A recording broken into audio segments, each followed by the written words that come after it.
It's the Zach Sang Show. Zach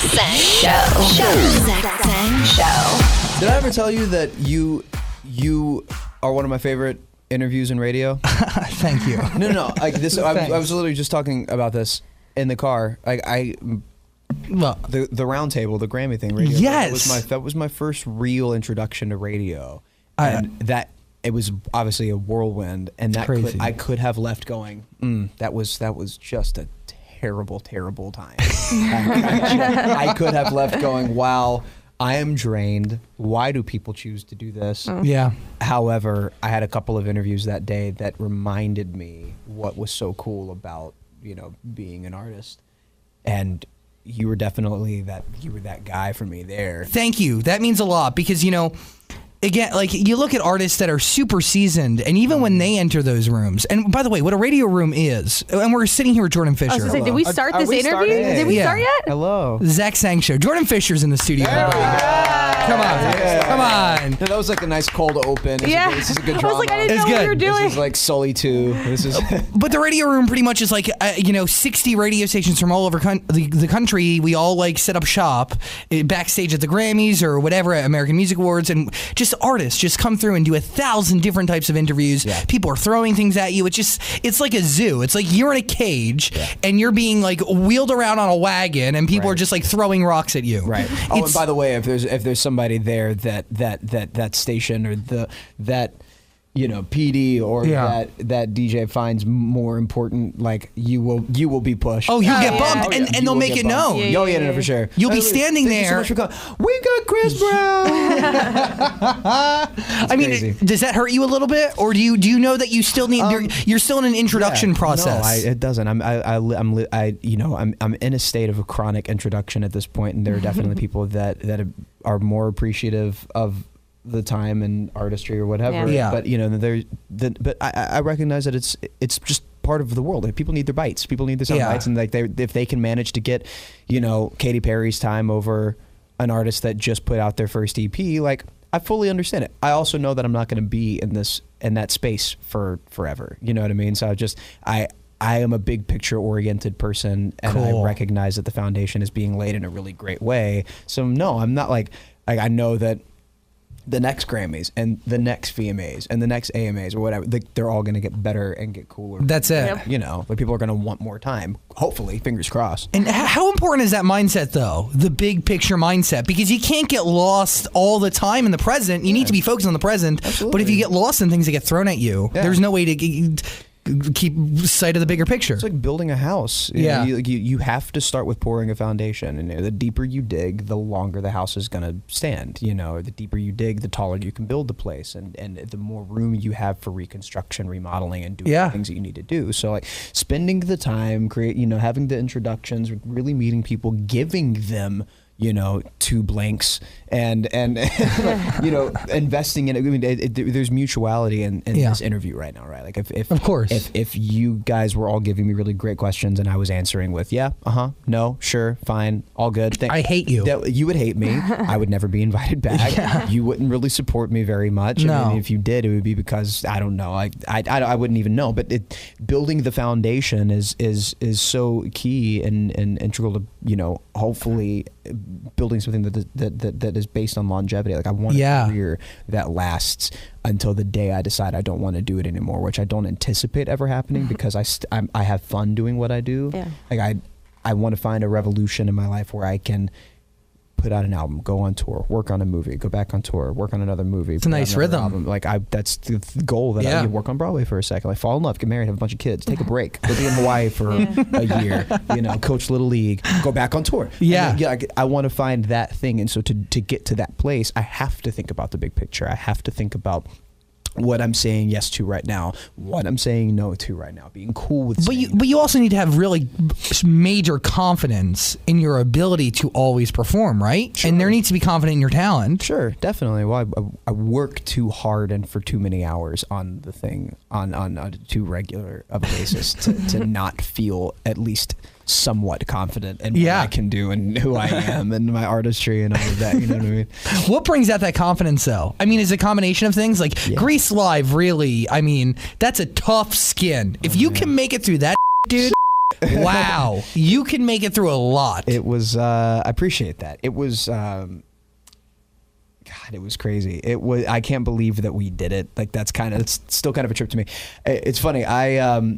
We rehearsed for 9 weeks, right? It's 10 to 7 every day for over 2 months, putting a show together that the entire world already knew, and was already had preconceived judgments, and 100%. We knew the ending. These live things like haven't really gone all that well, and we were completely changing the format of how it was presented. We were incorporating a live audience. No one had ever done that before. We were doing multiple sound stages and outdoor shooting. Nobody had ever done that before. Watching it happen, I was just like, how are they making this happen? Because the transition from one soundstage to outside to another soundstage, the amount of moving parts. God, Red Bull and Adderall, dude. But the appreciation for the talent that goes into that, amazing. I appreciate that, man. We had a really good time. I mean, again, where the source material is concerned, everybody already knew the stuff. Everybody already knew the show and the dialogue and the music and all of those things. So it really wasn't about fixing something that wasn't broken. It was just about reintroducing this content in a way nobody had seen done before, whilst paying homage to what the original content was, both on Broadway and in a film format. Like that was, we had to, dot a lot of I's and cross a lot of T's, but we had 9 weeks to prepare for that. So by the time it was kind of like, where do you find the confidence to do the thing? Yeah. When you spend enough time doing the thing, when it's time to perform it, it's just a matter of doing it. Yes. Like not making a big deal out of it, not making a big moment out of it. People ask what my pre-show ritual is, and I'm like, I don't have, like, why would I need, like, I do a couple of vinyasas with my bassist, who's a yogi, before we go on stage, because it feels good, but besides that, I like to play my DS, or like have conversations about basketball or football, or like, You play Nintendo DS? I got my whole band, my dancers DSs, we all play Mario Kart and Mario Tennis, and it's fun. Why the DS? Why not like an app version of this? It's just the experience? Kind of, it's way more immersive. Do we not have DS players in here? No, I did back in the day. I remember when they had the first, like the square DS, and then the rectangle gray one with the touch screen. Yeah, that's right. And the pen in the back, and the little tiny sliver cartridges. Yep. Oh, my mind was blown. I had Game Boy, so. No, I mean, I had a Game Boy too. Yeah. It just grew. I had the Game Boy Color. Wow, that was a big one. Dude. Mine was purple. Played Pokemon Yellow on it all the time. Were you a Disney Channel kid growing up? I enjoyed it. Yeah, I watched it. Were you a Nickelodeon kid? What were you? I watched Nickelodeon as well. Yeah, I watched both. Which one did you prefer? Everybody had it. It was more of the shows, like all that. God, like who could, like, nobody could beat all that. That was crazy. That's So Raven. I believe one of the greatest children's sitcoms to ever exist. That's So Raven. That's incredible. Easy. Have you seen the Orlando Brown videos lately? Wait, no, but I know he was in the news because, like, didn't he get arrested? Oh my God, yeah, I did, dude. You've got, I have these videos, these Orlando Brown videos that are just killing me. They're the funniest things I've seen in such a long time. I need to. By the way, sidebar: Orlando Brown was Eddie, Raven's best friend. Is this right? It says Orlando Brown talks about licking Raven Simone's breast in bizarre video. Oh my God. That is not what I expected you to. It's crazy. It's so freaking funny. He's just so high, and he's just having the time of his life with his best friend, talking about. That's funny. Raven's areolas. It was the videos. It's pretty unreal, but like that was my Eddie. That was Orlando. Has there ever been a part of you where it's like, you know what? That is what I never need to ever become. Oh, well, God, yeah. Cautionary tale. God, yeah. No, 100%. I mean, it's funny. I've had templates in my life of what not to do, and I followed those to a T. Like I'm 86 years old. My Friday nights are in my backyard with my dog. Like I have a little fire pit and a jacuzzi. That sounds delightful. I drink I'm super snobbish about my whiskey, and you drink whiskey? Cigars. Yeah, whiskey, cigars, like music. You are an old man. I'm an old fart, man. That's Friday night. Let me have a few friends over. We'll play Super Smash Brothers. But that's cool. Yeah. It always comes back to video games. Wow. But don't you have to do something to break the Disney mold? What do you know? No, not necessarily. Because Miley went a little crazy, and people do certain things. Like how do you become you, not the Disney you? I mean, look at Nick Jonas, look at Joe Jonas, look at Selena Gomez. Like the template kind of Justin Timberlake, Christina Aguilera, Britney Spears. Like none of them did. Well, Britney later, but none of them had to do anything. Like I feel like talent. People mismatch the ratio of people that like needed to do whatever they needed to do to break the mold, but like. Miley is killing the game right now. You know what I mean? Like nobody is off their rocker at this point except for maybe Orlando Brown. In a completely patient way, by the way, right? Sure. I feel like Miley didn't, at least when it came to like her second wave of a music career. Yeah. Like she didn't really rush anything. She came, she killed with the tour. She had a really great, album with RCA, and then you don't need to follow it up. Like she wrote it. Yeah. And I feel like that's just changed. And now she's acting. Right. She's doing a movie, man. The Voice. I love her. She's great on The Voice, by the way. Oh, you want to be on The Voice? Got to be a judge on The Voice one day. I can't even. You got put those things out into the universe. They will happen. Dude, everything that I have put out has manifested. I just keep doing that. Good. I'm just The secret, bro. Yeah. Secret! You get a secret. You get a secret. I had an ex-girlfriend give me The Secret. A book and audiobook one time for Christmas. That was the only gift she got me. Freaking a Oprah. self-help book. Freaking Oprah. I know, yeah, she changed it. It's incredible. I got that girl a really expensive necklace, and she got me a self-help book. You guys know about The Secret? I mean, kind of. Kind of? You know about The Secret? I get it. Do you understand the basic practice? What is it? It's put it out there, right? And put then it out in the universe, and it will come back to you. So anything you want, like I'm like, okay, cool. I will be nominated next year as Best New Artist for the Grammys. Secret, like I'll put it out, right? And that will come back. But what if it doesn't happen next year? You just keep putting it out. So the following year, say the same thing. The same thing. Because eventually the goal is that it will happen. Yeah. Jordan Fisher, the self-titled EP is out now.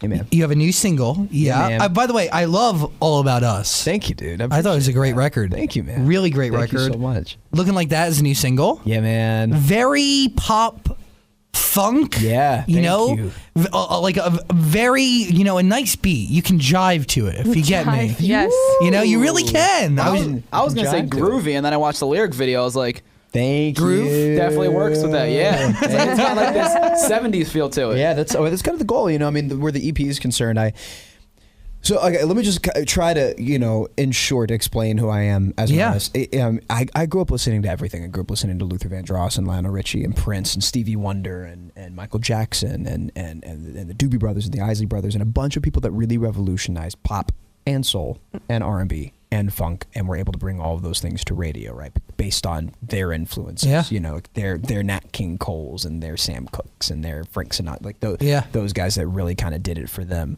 That's what I'm trying to do I don't want to, I'm not a pop soul artist. I'm not a pop R&B artist. I'm somebody that sits in between those genres and tries to bring them all together. So for the EP, I feel like I wanted four corners of what the full length album is kind of like. So there's the dance record, there's like that counterfeit, it's like it's that kind of clubby dance anthem that still kind of it's all cohesive. There's All About Us, which is the more soulful driven record. There's All I Want to Do, which is kind of that sexy R&B throwback, and then there's Looking Like That, which is one of my favorites on the album. I wanted to have that funk record. I'm a musician. I love musicianship. I wanted something that was, live instrumentation. And what started first for you? Because you do play 6 instruments. I play a bunch of instruments. Yeah, I do. I had a crush on a girl in 5th grade that joined the drama club. Okay. So I joined the drama club, obviously. Duh. You know what I mean? Because duh. And I fell in love with art. I fell in love with all of it at the same time. I fell in love with music and acting and dance and entertainment and how all of that can come together and specifically in a live format. I fell in love with theater.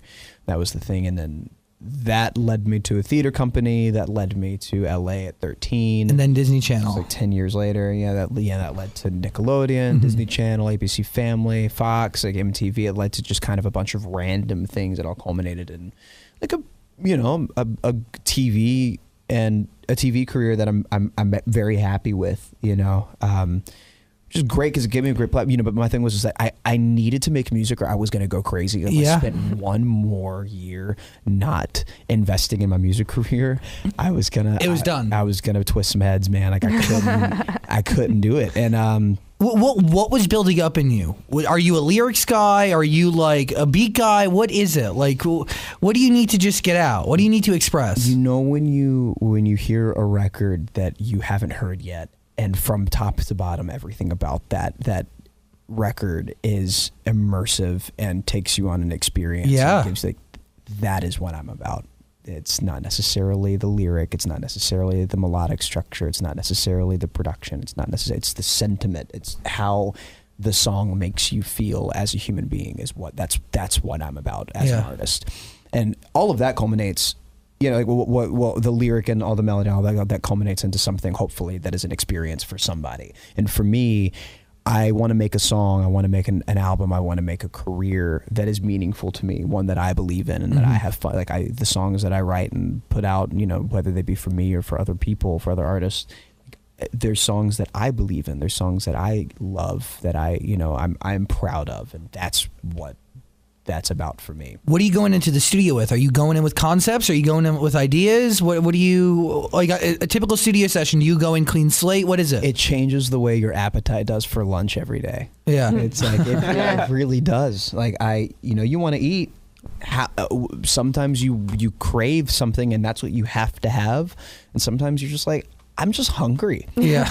You know what I mean? It works the exact same way. I there are days I go in and I'm like, oh my God, I have this. I dreamt of this melody, and I don't know what to do it with. I don't have a track in my head. I just love this. Is ear candy. Let's build something around this. Or I have an entire concept for a song, or I have a verse and a chorus for a song. I'm like, I don't know what, but that's just, I want to make this happen. Or I go in and I'm like, I'm feeling so just like crazy creative right now. I don't really know what to do. Like can we just play? Just give me something. I either need NyQuil or a writing session. Like I need one of those two things.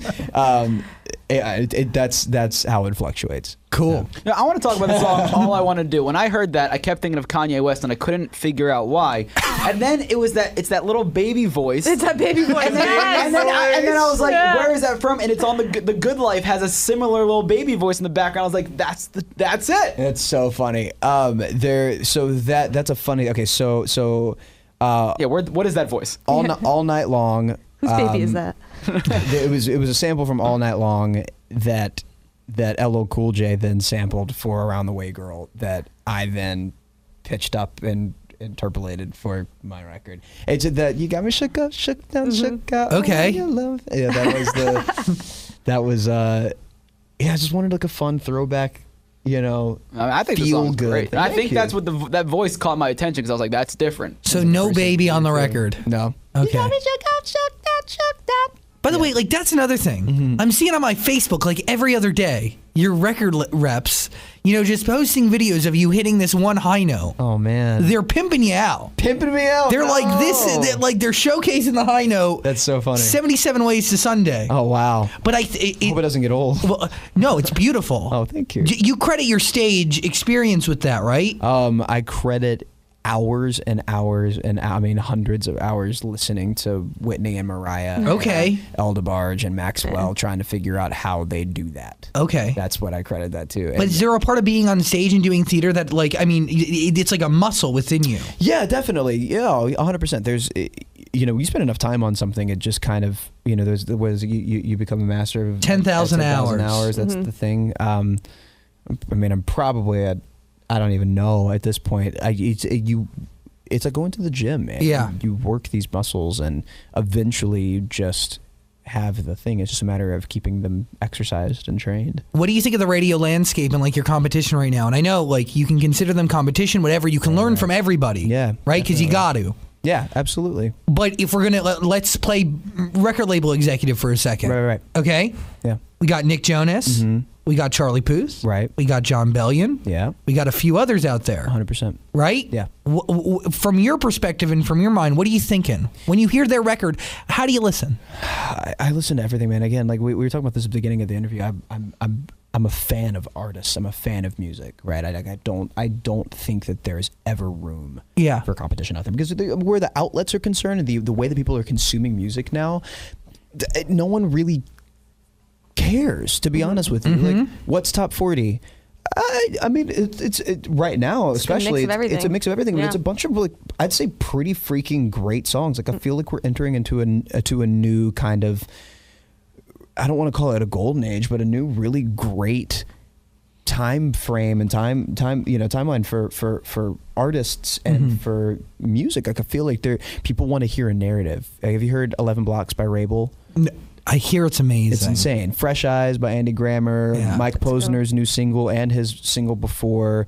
John Bellion record. If you haven't the checked entire album, 80s Films, All Time Low. Come like, on. I can't. Lucas Graham's current single killing and the it. single before. Like, people want to hear stories. People want to hear a narrative now, and like, which means that for songwriters, people want to hear things that are lyrically driven again. Yeah. And it's not just build up, drop the bass. Like that's not that anymore. You know, like even a song like Closer by the Chainsmokers, there's a drop in there, but it feels incredible. And where the lyrics are concerned, where the narrative is concerned, there's a story there. Yes. Super relatable too. It's entirely. So that makes me go, oh, that song deserves to be number one right now. Like that's really, it's cool to me that a really, really, really great song on all spectrums is getting the time and attention that it needs as a song. Like I heard the song. Yeah. I was like, oh, because I mean, I heard the Chainsmokers, the Selfie was their first single. Oh, yeah. I was like, oh, the Chainsmokers. And then, which, by the way, was iconic in its own right. yeah, my you know? God, I was just like, what? I just didn't know what I was listening to, or how to really fully comprehend or develop an opinion on it. And you thought there would be like a one-hit wonder and that'd be it. I didn't really know what I was like. It's crazy to me that this is on the radio right now. Like that, so in a lot of ways, I was impressed. In a lot of ways, I was like, this is how. Yeah, right. It's like, how is this a thing? And then Don't Let Me Down and Closer. I mean, like they're blowing up at this point, and they deserve to be. And I think that that's a really cool. But you would credit streaming, right, for one of the reasons why so many artists can make music? Yeah, definitely. I mean, there's outlets for people now. I mean, if you have an Xbox, you can make an album at this point. And I think that anybody that wants to do it, they can do it if they put the time in, And for me, again, as somebody that loves artists and somebody that loves music and somebody that loves art, I'm constantly searching for new people. Like I'm on SoundCloud all the time, listening to what people are making in their basement and becoming inspired by that and hearing, some of the most incredible lyricism and some of the most, ridiculous melodies and sonic structures for songs that are now being worked at radio in a really meaningful way. And it's of course. By the way, like that's also, when we've had like Diplo in, and he says a version of what you just said, where music is today. I mean, that was invented. Yeah. I mean, months, if not like a couple years ago, by some kid in Brazil in his basement. So it's amazing. It's amazing where like you can find the next generation of music, and you're a part of that generation too. And when you go in and you become friends with all the artists that radio is currently playing, and you're talking to before, you do all the radio shows and stuff, and you go in with an open mind, a non-competitive mind, but not everybody is going to receive you the same exact way. Sure. Right? Sure, because of subjectivity. And I mean, that's, I feel like the encyclopedic definition of art is that. And music is that. Like I love the Beatles songs. I don't like the way they sound as a band. That's interesting. I mean, sue me, whatever you want. I don't. Yeah. Elvis Presley didn't write one hit of his, but interpreted it in a really, really powerful way. Frank Sinatra, the exact same thing. Like interpretation, there's an art to interpretation and subjectivity where that's concerned. I know plenty of people that are really great at music and have what I would consider great taste in music, but don't love Prince. And I'm like, I don't understand how that is a thing, but that's because art is subjective. You know what I mean? And I think once you kind of relinquish the idea that formulaically, not everybody in the world is going to agree with what you're putting out and tap their foot to every song you drop. Yeah. And you kind of just relinquish that, and you kind of you just submit to that whole concept, then it becomes about, again, like I was saying earlier, making songs, making music, making records that you believe in. Because as long as you believe in what you're putting out and you're having fun with that, then like that's it. That is it. If 12 people relate to it and they love your stuff and buy your stuff, like that, you've succeeded. Yeah. You've succeeded. 12 million people of that You've really succeeded. You've really succeeded, yeah. But as long as you're doing it, people are finding interest in it. Like, yeah, you're doing the thing. Hopefully more people do, because that would just allow you to continue to do the thing for a longer period of time. But that's the way I look at it. I don't know. a great Let me step attitude, off my soapbox. Hell yeah! I like it. I love that. Yeah. That takes time though. You don't just submit, as you said. Yeah. That there's maturity involved there. It's crazy. You got to go around the block a couple times Sure. before you can achieve that. Sure. That's just not something that naturally, organically happens. I think what I make is really cool. I have no God complex, though. I don't need everybody to love it or worship it. I think what I make's cool, and I like it, and it's cool that other people do too, and hopefully that becomes more and more, because that would just mean that I can continue to do it for forever. Like, that I feel like if I don't have that mentality, then I then become unhealthy. Yeah. And I start overthinking everything that I'm doing, and then it becomes not authentic. Then why do it? Yeah.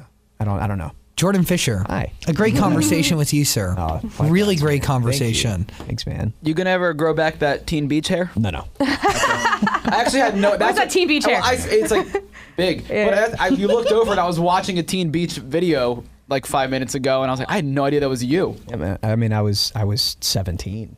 Yeah. It was a different Jordan Fisher. It was a different me. But I'm actually gonna put something out there, like we talked about earlier. I hope you make a song with Carly Rae Jepsen. Oh, Because I know love you guys Carly. worked on Grease together, and I think Yeah. she's phenomenal and underrated. He played her boyfriend. I did. Yeah, I know, and they should now collaborate and make a song. Yeah, we've definitely talked about doing that. It's a matter of finding time. It's funny. You got we to. just ran into each other in the south of France. Weird. Back in May. Wow. We were Okay. both playing Weird a place. show together. Yeah. What a cool sentence that is. Isn't that Yeah, funny? right? Where'd we run into each other? Where did we? I believe it was the south of France. Crazy. On the beach. It was a fun show, actually, for the Cannes Lion Festival, and we didn't know that we were both playing it. Wow. And we played. There's multiple stages. Like I walk into my stage, and Usher's performing down there, and Jess Glenn's performing right here, and I'm walking to I'm like, oh, this is cool. And then Carly went on. That's awesome. Well, it was so cool. Her album is, Dan, you're Oh my obsessed. God. I've had it on repeat for like 3 months now. It's Awesome. phenomenal. It's so funny. Carly fans are like they crack me up in a great way, but like the passion that Carly Yeah. fans have for Carly is the It's coolest. So good. And I feel like the music is the only thing that fuels Carly Rae Jepsen. Like solely, genuinely, 100% the music. She is an artist. Yes. Artist. Yeah. I love her. Yeah, absolutely. It's inspiring. By the way, you brought down the house with those magic changes. It was my mom's favorite performance from Grease Live. Oh, thank you. It's really good. That's very sweet. I mean, there's a lot of pressure attached to that song. Thanks, Mom. Yeah, well, it's funny because people are like, "Oh, did they write the song for them?" No. No, it's in the movie. It's in the movie for like 12 seconds. But no on one the in the radio. cast sings it. No, Sean and I sang it, and it's like you hear it for 12 seconds at the dance, but that's You that's guys, it. culture. It was in the stage version of Yeah. Grease. Yeah. Are you kidding? Yeah. But so many people don't know the stage version. No, they of know the Grease. movie. Like the Chicago stage version of the original production Yeah. of Grease before it went to Broadway. It was entirely different. It was rated R. Like, Really? crazy. Yeah, it was That sounds completely. fun. Did you watch it? different. Obviously, yeah. Yeah, I haven't seen it. I know of the concept. Talking to Okay. the writers of the show, and we're just kind of talking about things that they wanted to kind of touch on, from that production, and then obviously take the things that everybody loved about the original production of Grease on Broadway, the revival from Grease on Broadway, and then of course the film, which is the general public knows is the most successful musical of all time, which is. Again, Bananas, where the pressure was concerned, is like, Yeah. okay, we're gonna take the most successful music of all time and present it in a format that hasn't really succeeded yet. But it did. I mean, you guys won Emmys. Yeah. It worked. 5. That's 5. Whoa. Crazy. That's good. Do you have any advice? I mean, Ariana Grande is about to hit the stage. Hairspray. She's so. I mean, and I've told her this before. She doesn't need any. She doesn't like. She doesn't. Yeah. Like she needs to literally just be her and do what she does, and that's gonna succeed. And Yeah. I feel like the world hasn't seen her yet fully stage, Broadway no. version of Ariana. She's unbelievable. She's incredible. Jordan Fisher, you're an amazing human being. Man, likewise. You have an EP out now. It is self-titled. Yeah. Check it out. Looking Like That is the current single. Woo. You should listen to it. I like it. Heather likes it. Dan loves it. I like it a lot. Come on. I like it a lot. Looking Like That. It's out now. Any other questions? Good. You good over there? So much love to you guys. Thank you for Thanks. having me. Thanks for spending the time with Stop us. it. Appreciate it. Much appreciated, dude. You.